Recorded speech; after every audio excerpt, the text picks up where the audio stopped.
Hi everybody, I'm Zach and I like movies, and it is time for a review of Juror number 2. This is the latest film, and potentially even the final film, of absolute cinematic icon, movie legend, one of the greatest American actor-directors of all time, the one and only Clint Eastwood. But Clint Eastwood. We love him. No, love him. Real master of squinting his eyes, master of the spaghetti western and even the American western, yeller at empty stools. Love the guy. Can't lie. I think especially lately with in his late period, we're always still hanging on to. He's one of the old guard of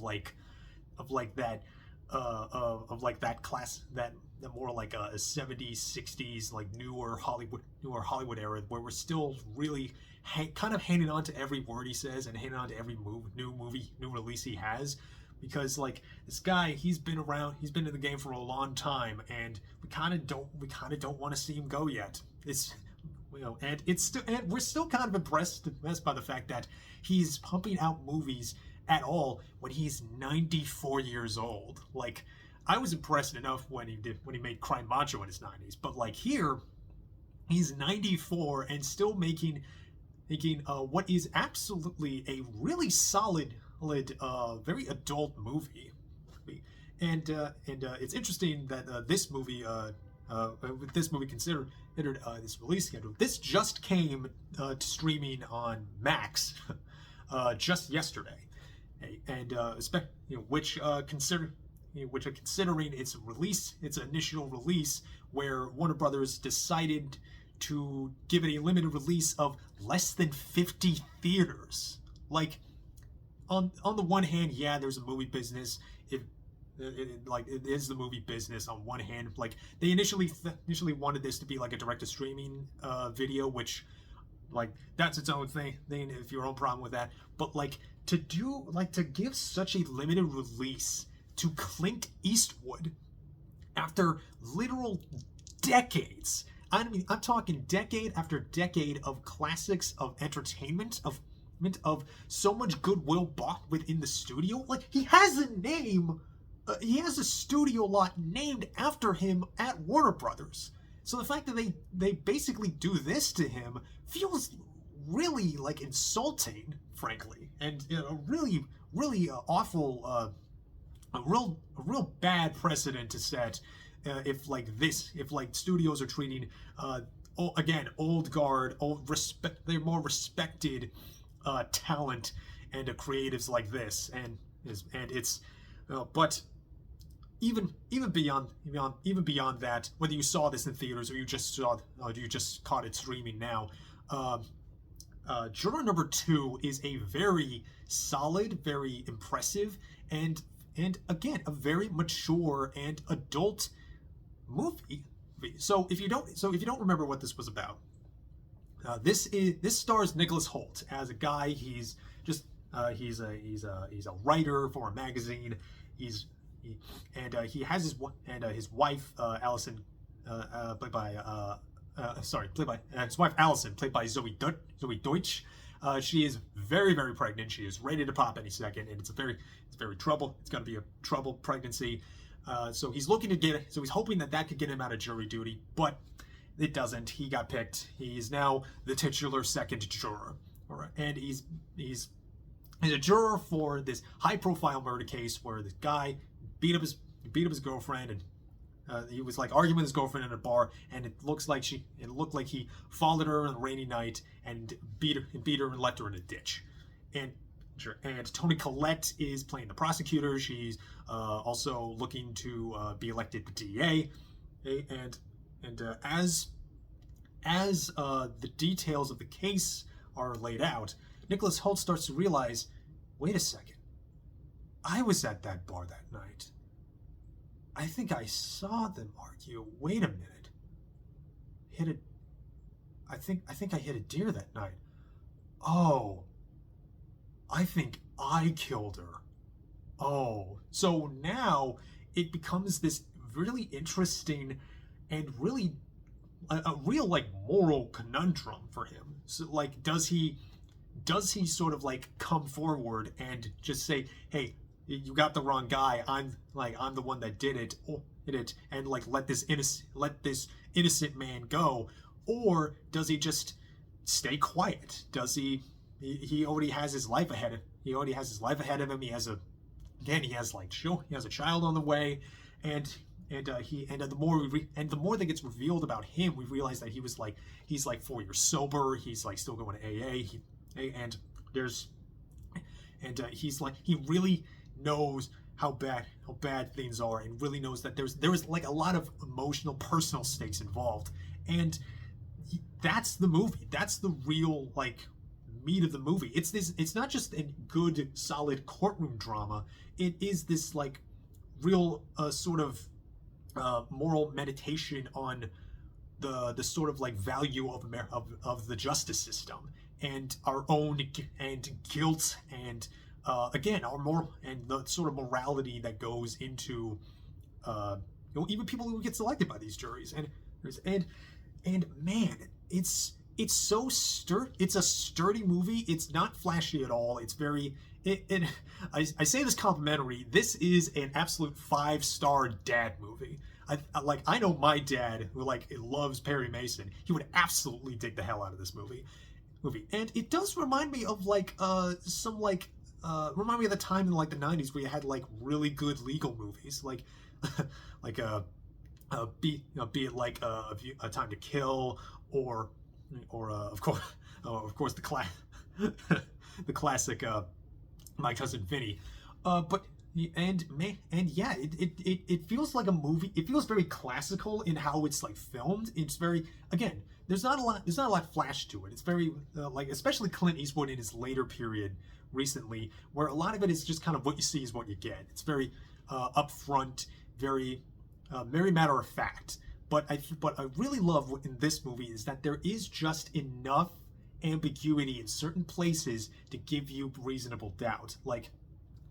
Sure there are like maybe certain details get changed when we see a flashback through a witness's perspective, or we see through Hoult's eyes, he might get flashes of like the night and like the rain and like the noise when something hit his car,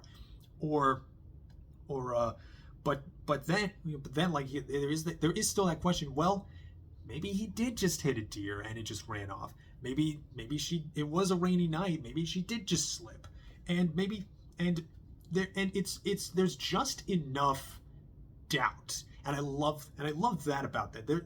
And I think because Eastwood is generally, and especially lately, he has a lot of like a moral. He's had much like a question of like moral system, of like a morality, and it's very weighty. It really weighs on you. It's not a long movie at all. Even if it is a like bit of a patient movie too, it doesn't feel very long. It's very, it breezes by you at a great pace.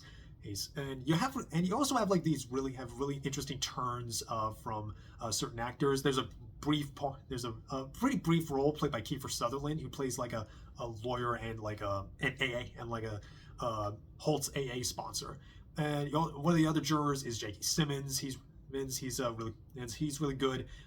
Some of the other ones some of the other jurors are do kind of get their time to shine in their own little way when it moves into sort of the back end of the movie, where it becomes something of a kind of play on 12 Angry Men, but instead of Nicholas Hoult as like the Henry Fonda juror number 8, where he's like all steadfast and immovable and trying to convince everybody. Well, it's possible that that there might be some shred of innocence. It's Hoult's just absolute guilt-ridden mind trying to be like, okay, maybe he's trying to, like, if not full on get this guy to not guilty, then at the very least get a hung jury and an acquittal. And the way he's able to like sort of weave his way through, it's almost like it's deceptive in that sense, in that very human sense of like, I know things are I know when things are bad, I know when you can get caught, know when you're wrong for doing this. It's wrong that you're trying to like weasel your way out of a crime you're pretty sure you did, but there's also an innocent man's life on the line. So maybe two wrongs make a right kind of way. and it's wonderfully here. It's wonderful performed, and man, yeah, Nicholas Hoult, I'm so impressed with him. He's been so good for so long lately, and this is a kind of a more quiet movie in how he really is able to shine. Just like you not just see how much this guilt and his emotions and his thoughts are bearing down on him, and all of his doubts and all of his mistakes. You feel so much of what his life has led to, and everything that has led to him just sitting in that juror bench and listening and just feeling so much weight and dread and doubt and guilt. It's it's so much look in his, and it's so much communicated with a look at his eyes. And what eyes too! My God, there's a shot where you really see that they are blue. Wow, and man, it's very up and yeah, like I said before, it's very well told. It's very, and I probably would say I guess part of me doesn't want to like overhype this movie because I do really like it, but I also feel like maybe if we didn't get movies like this more often, maybe it wouldn't get as much praise, possibly. I think there is some parts where I don't I'm not like a legal eagle or anything, but I'm pretty sure that I don't know if that's how courtrooms work. I don't know if you're allowed to do that, especially when courtroom rules and legal procedure is actually gets involved in part of the plot. But regardless, and I also just kind of, but at the same time, I want to just really point your eye to this is a good movie. This is the kind of movie that we need more of. These just not just sort of, it's not connected to any franchises or anything. These are movies that need more eyes. They're just regular kind of mature movies for adults, and they're very smart. They treat their audience seriously, and they keep their audience guessing. And there is ethical juice to it. There is a great moral play. There's great emotions to it in it, and I think it's a really solid, very captivating movie from Eastwood. And it really makes me. It's definitely my favorite movie of his in a minute. Granted, I do need to see Richard Jewell. I do need to see The Mule. I've skipped out on those. I really need to go back. I've heard great things about both, but yeah, really like this. Definitely check this out. I think as long as we have Clint, if Clint Eastwood still doesn't have another one in him, it would be surprising if he chooses to work with Warner Brothers one more time after they completely kind of stabbed him in the back with releasing this. But yeah, really deserves more eyes. It's mature. It's patient. It's they don't make them like they used to anymore. And really good movie. I'm feeling a decent 8. This was really good. And I think that'll be it for now. I am Zach. I like movies. I have a lot more movies to watch. And I hope you watch movies too. And I will see you all later. And you take care of yourselves.